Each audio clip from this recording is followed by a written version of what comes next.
las dudas económicas. Vamos a analizarlas con detalle. Jano García, Mónica Melle, buenas tardes. Muy buenas tardes. Escuchamos el primer argumento de la ministra de Hacienda en la tribuna del Congreso de los Diputados. Dice María Jesús Montero: no podemos aguantar más con las cuentas de 2018. No solo están desfasadas, es que el mundo ha cambiado. Razón suficiente para que Vox, Partido Popular, retiren las enmiendas de devolución. Señorías del PP y de Vox, la opción de aprobar las enmiendas de totalidad y con ello rechazar el proyecto de presupuesto que trae al Gobierno a esta Cámara es una irresponsabilidad manifiesta.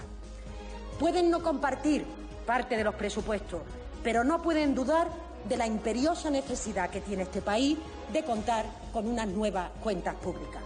¿Tenemos la imperiosa necesidad, Mónica? Sí. Nos lo está diciendo el Fondo Monetario Internacional y el Banco Central Europeo, que la política monetaria ya no da más de sí.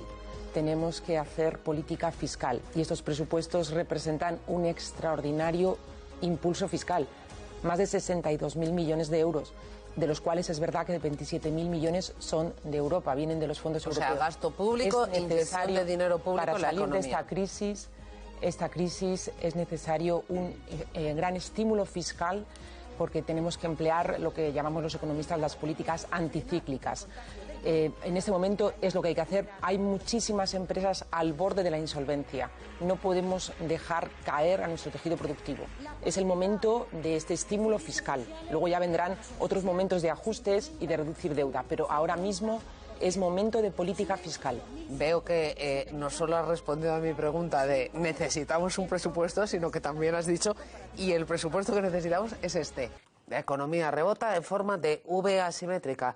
Es decir, si esto se acaba en marzo, si tenemos vacuna para todos, como dice Salvador Illa, que no la vamos a tener en marzo, ya quisiéramos, en cuanto se acabe, ¿esto empieza a crecer otra vez así alegremente o qué? Depende mucho de lo que se destruya de tejido productivo y de empleo.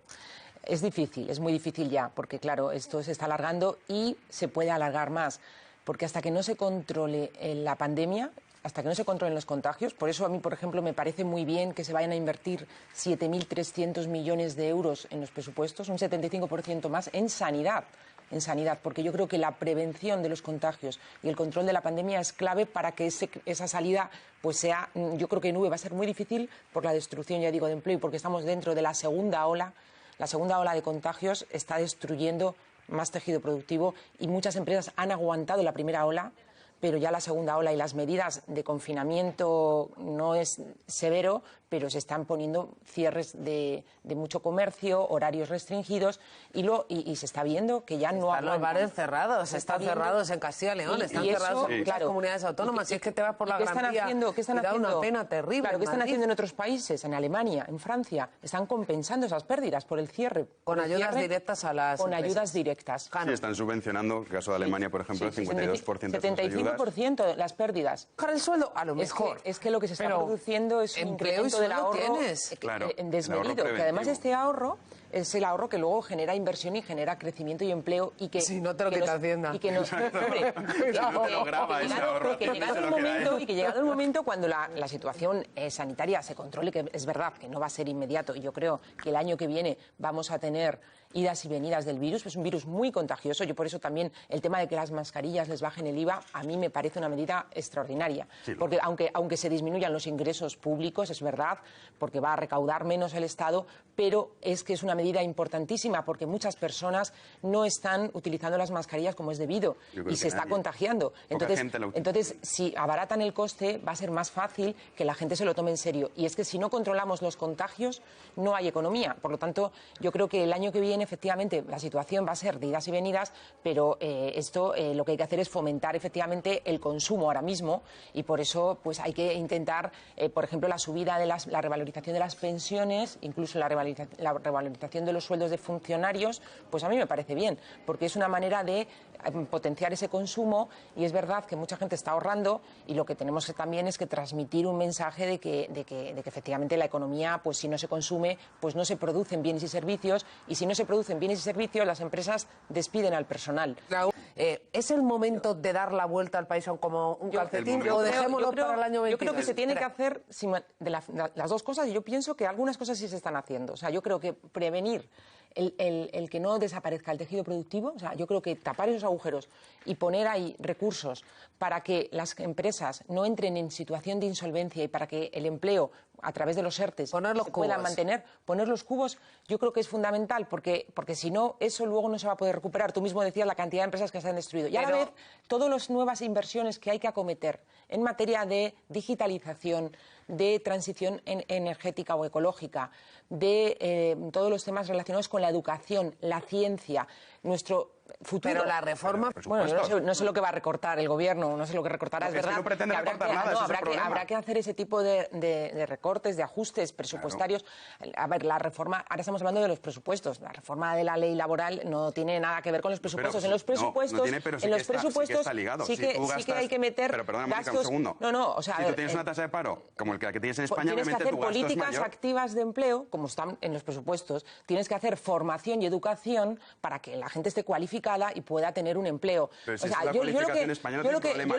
lo que no me cuadra a mí es que ahora tú hables de que tienes que ajustar vamos a una deuda y a un déficit, y que sí, es lo del margen de Europa, pero dices que eso es hay que hacer esas reformas, que esto no puede ser, y una reforma fiscal, y a la misma vez me estés diciendo que hay que hacer lo que ha hecho Estados Unidos, que es, para que no quiebren tantas empresas, dar ayudas a empresas y tratar de mantener el tejido productivo. No me cuadra. En este momento no me cuadra. Yo creo que en este momento, pienso, y termino, lo que hay que acometer es evitar que se destruya empleo, que se destruyan tejido productivo y mantener... Y mi pregunta y se está intentando, pero te digo, ha venido una pandemia que además ha afectado globalmente...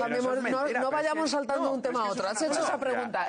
¿Cuál es tu opinión sobre eso? La pandemia afecta a todos los países. Sí, pero vamos a ver, tenemos a 2 horas en avión a Alemania y su PIB no se va a transformar el 13%. El turismo sabemos todos, no seamos demagogos. Demagogos. Sabemos, el turismo, el sector, la economía española efectivamente tiene problemas de modelo productivo, porque no puede depender tan exclusivamente del sector de servicios y turismo. La mayoría de economías desarrolladas tienen un caso muy importante. Os voy a invitar al Congreso de los Diputados, porque va a ser el único debate de verdad sobre el modelo económico de este país, que es lo que se tendría que estar produciendo en el hemiciclo.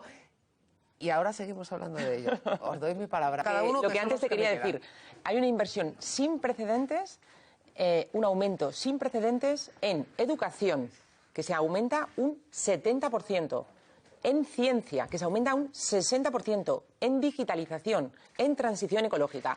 Necesitamos transformar el modelo económico, necesitamos reactivar la economía con un modelo que no se base en empleo precario y que no se base en baja productividad, que es nuestro lastre de nuestra economía. Por lo tanto, a mí me parece que esto sí se está haciendo bien. Probablemente también impulsados por Europa y por los fondos europeos, que han... Ahora tenemos que aprender a gastar. Pero realmente hay que reactivar la economía cuando tapemos los agujeros. Y los presupuestos sí incluyen también, aparte de este gasto social muy necesario para cubrir a los más vulnerables, los desempleados, los pensionistas y gente que lo está pasando mal, los autónomos, etcétera, necesitamos también este impulso a la economía.